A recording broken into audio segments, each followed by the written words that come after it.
Ted Flett of Golden Skate, and I'm joined today now by Vincent Zhou, the 2017 World Junior Champion and the 2017 U.S. Figure Skating Silver Medalist. So thanks so much for chatting with us today. Of course, yeah. We're here in Colorado Springs at your training base, but you sort of skate both here and in California, correct? Yes, I spend most of my time here. When I can, I go back to California to train with Tammy. Okay, and what do you do there versus what you do here? And is this working for you having two training bases? Yeah, it actually is working for me. Over there, we work on packaging my program and just training the choreography with the jumps. And Tammy's a great all-around coach, so we work on everything over there. And here, I have Coach Tom Zakrysiak to work on my jump technique, which he is amazing at. Okay. And then Drew Meekins, who does program work, choreography work. He helps train my programs, chases me around the ice and, works on my posture and my movement and everything that I need for better component scores. Right. And I also work with Catherine Hill here. She is a dance teacher, and I take dance classes from her a few times a week. So that's, help improve my movement and interpretation of music.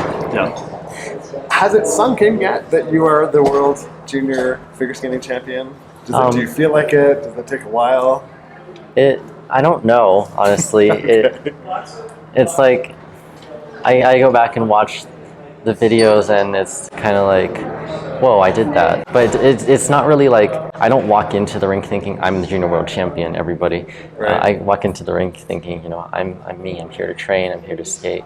Yeah. So I don't really let it affect my mindset that much. Like I still have lots ahead of me, so I'm not going to let this just one victory, cloud everything out. Sure. Yeah. And in terms of aligning the stars and making what happened in Taipei City in Taiwan, how did that come to be? How were you able to skate so well and clinch that title? I was very well trained. We spent lots of effort putting together a training plan, which worked for me.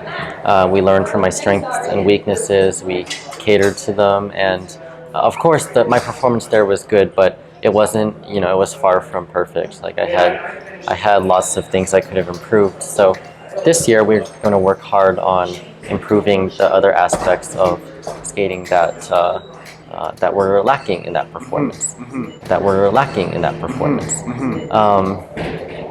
But back to the question, we spent lots of time, putting together a training plan, following it, practicing, lots and lots of program sections with jumps to work on the muscle memory of doing the jumps with the music because, at such a high level, doing so many quads, you can't really just go and do free skates over and over again. Right. So the best alternative is to practice sections of the program with all the elements, and that worked very well for me.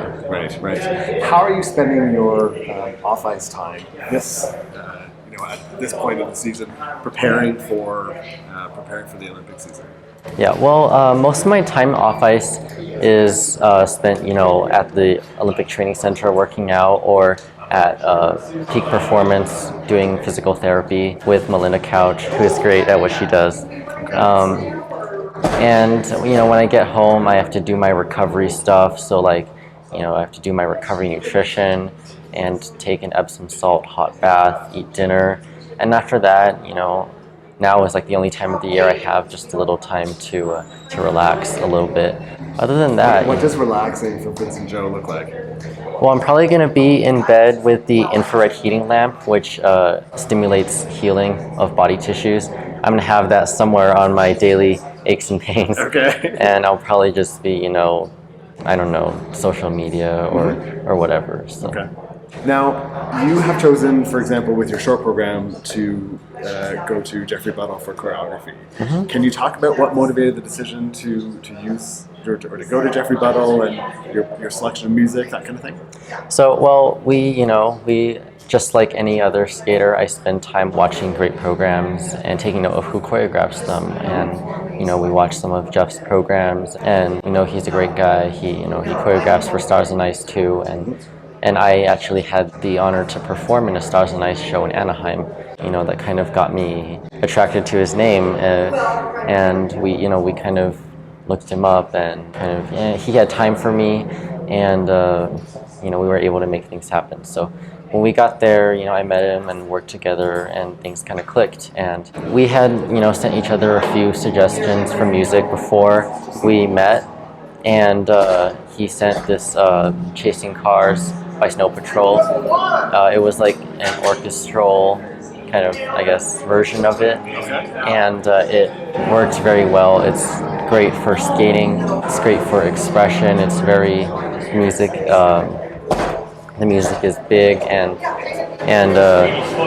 caters to a more general audience that will be necessary for the Olympics, because in the Olympic season there's a lot more attention on skating from outside of skating, and people know what Chasing Cars is, what the song is. So if they say like, oh, he's skating to Chasing Cars, they might want to watch it more than somebody who's like, oh, he's skating to, oh, what is that? Right. So yeah, the music choice works very well. I'm able to. People have said they can see that I enjoy skating to the music, so I'm looking forward to showing that off. Okay. And your long program, I believe, is Romeo and Juliet, or Yes. Pieces of. Yes. And what motivated your selection of that music? Well, so that was choreographed by Charlie White and Drew Meekins, and Catherine Hill put some input in as well.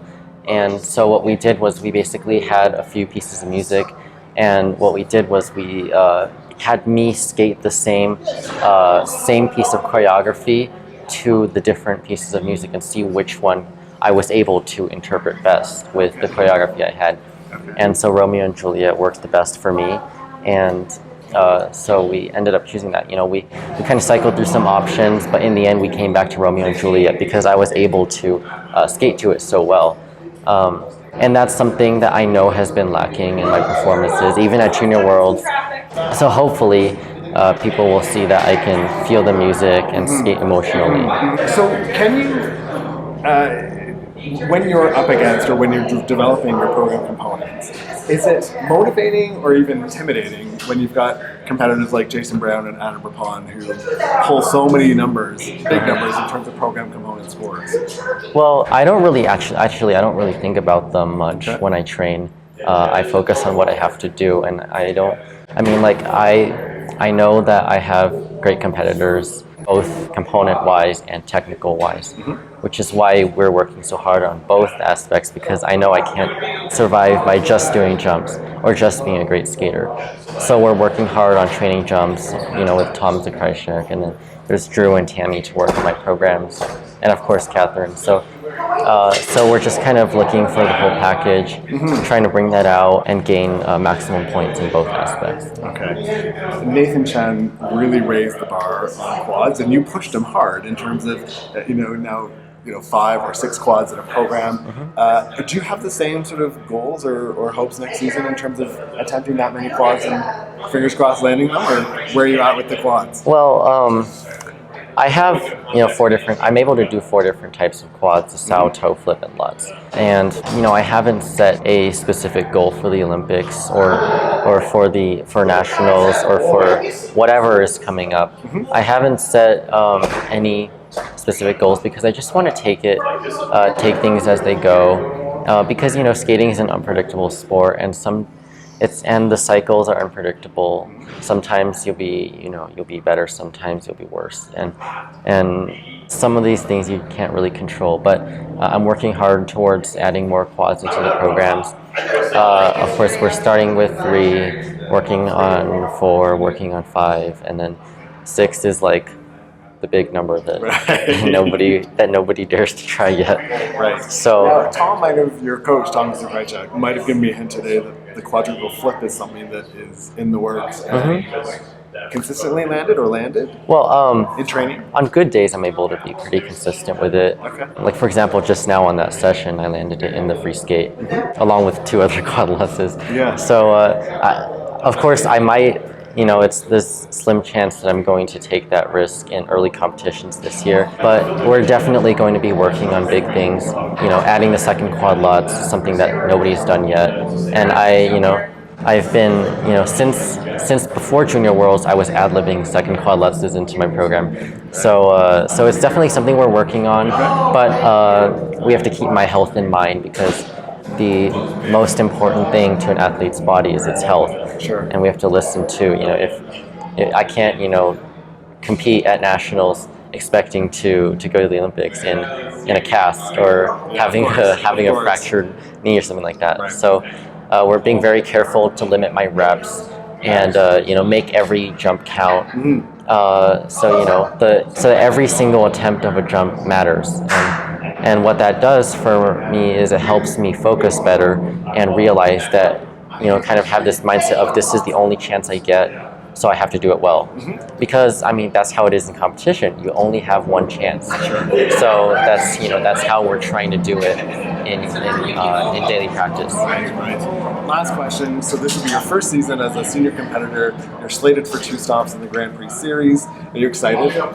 I am unbelievably excited. I'm eager to get out there and show people what the senior version of me looks like, because people know me as a junior. They know me as the junior world champion, and that's not necessarily the best thing because I want the term senior attached to myself, not junior. Sure. So of course I'll have to prove that with my skating first. So that's what we're working on. Great. Well, thanks so much for taking the time to chat with us today. Congratulations again on your success at the back end of last season, and massive luck heading into the Olympic season. Thank you. I will need it. Thanks, Vincent.